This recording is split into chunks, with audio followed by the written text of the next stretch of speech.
நல்ல நடிகர், ரொம்ப மரியாதையா இருப்பாரு. விமான நிலையத்தில் பார்த்தா அவர் இருக்கிற இடத்துல இருந்து எந்திரிச்சு வந்து என்னை பார்த்து கும்பிட்டு மரியாதை காட்டுவார். அதே பண்பாடு மற்ற நடிகர்கிட்ட இல்லை.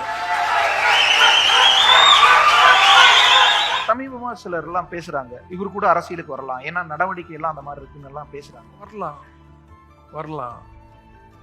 நான் சொல்றேன்ல, அடுத்தவங்களுக்கு மரியாதை கொடுக்கிற பண்பாடு கலை உலகத்துல எல்லார்ட்டையும் கிடையாது, இவற்றை இருக்கு. இவர் ஒருவேளை அரசியலுக்கு வரதா இருந்தா ஒரு சீனியர் லீடரா நீங்க என்ன அட்வைஸ் கொடுப்பீங்க? தம்பி இதை பார்த்துங்க, இதை கவனிச்சுக்கங்கன்னு சொல்றதா இருந்தா எதை சொல்லலாம்? அவர் என்ன திட்டங்கள் வச்சிருக்காரோ அந்த திட்டங்களை மக்கள்கிட்ட வைக்கட்டும், அதுல இருந்து முடிவெடுப்போம். சரி.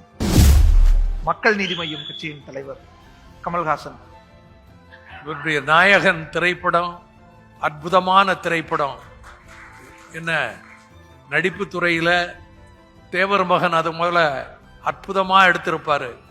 சிவாஜிக்கு பிறகு நடிப்பு துறையில அந்த மாதிரி ஒரு பாத்திரங்களை கையாளக்கூடிய திறமை கமலுக்கு இருக்கு.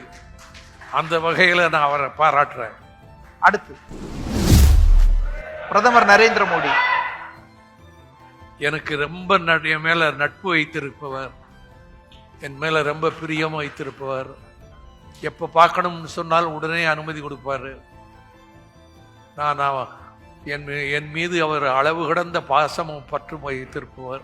அவருடைய கொள்கைகள் எனக்கு பிடிக்கலையே தவிர அவர் என் மீது வைகோன்னு சொன்னா இஸ் அன் எமோஷனல் மேன் அப்படின்னு சொல்லி இங்கே தமிழ்நாட்டில் இருந்து போன டீம் கிட்ட அவர் ஈழ பிரச்சனையில ஈடுபாடு கொண்டவர், இஸ் அன் எமோஷனல் மேன் அப்படின்னு சொன்னார். அந்த அளவுக்கு அவர் என் மேலே பற்றுதல் வைத்திருக்கிறார். ஆனால் அவர் கொண்டு போகிற போக்கு நாட்டை துண்டாடி விடும் என்பது என்னுடைய எண்ணம். இந்தியாவை பாரத்துங்கிறாரு. இந்தியா துண்டு துண்டாயிரும் சோவியத் யூனியன் மாதிரி.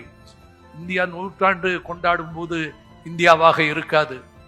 இந்தியாவின் நூற்றாண்டு 2047 வருகிற போது இன்றைய இந்தியா இருக்காது நிலப்பரப்புல என்பது என்னுடைய கணிப்பு.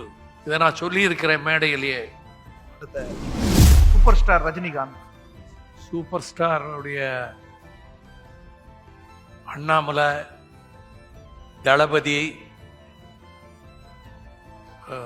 முத்து, பாட்ஷா, எல்லாம் அற்புதமான படங்கள்.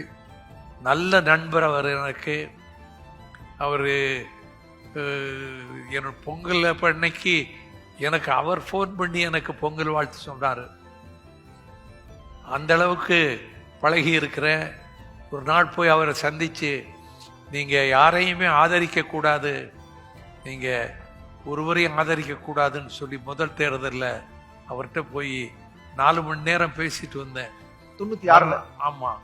மறுநாள் மூப்பனார் ஃப்ளைட்டில் வாயா அப்படின்னு கூப்பிட்டாரு. நான் போனேன். என்னையா பேசுனேன் 4 மணி நேரம் அவர்கிட்ட. உனக்கு கட்சி என்ன இருக்குது அப்படின்னு எல்லாம் சொல்லி கிண்டல் பண்ணார். அவர் எங்கள் குடும்பத்துக்கே வேண்டியவர். அதனால் நான் இல்லையா உண்மையிலேயே எங்கள் கட்சி வளருதுயா, அதான் நான் போய் சொல்லிட்டு வந்தேன் அப்படின்னு சொன்னேன்.